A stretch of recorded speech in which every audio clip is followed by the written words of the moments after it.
how the UK has changed during the Queen's 70-year reign. In her 70-year reign, the UK was utterly transformed, and this might have been what has made her passing quite so significant and impactful for so many people, why even those who never considering themselves monarchists have found themselves unexpectedly touched. Human beings are hardwired to crave stability, and in this era of constant change and flux, the Queen was a constant.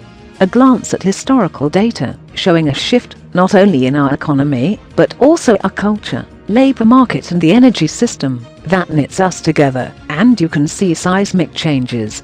The country over which the Queen reigned was astoundingly different in 2022 than it was in 1952.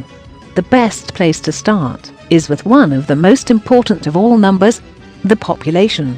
During the Queen's reign, the number of people living in the UK population grew by 17 million, from just over 15 million in 1952 to just over 67 million in 2021.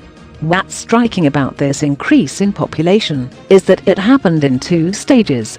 In the 1950s and 60s there was a big increase in what's sometimes known as the natural change in the population, births minus deaths. This gives you a sense of how the UK's domestic population contributed to changes in their numbers. But that natural change slowed in the 1970s, and thereafter never recovered to the levels of the 50s and 60s.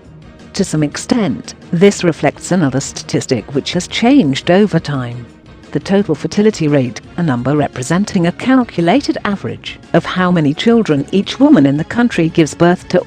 Having started the Queen's reign at 2.2 children per woman, and risen to around 3 in the baby boom in the 1960s, the fertility rate dropped in the 1970s, and recently hit the lowest level in history.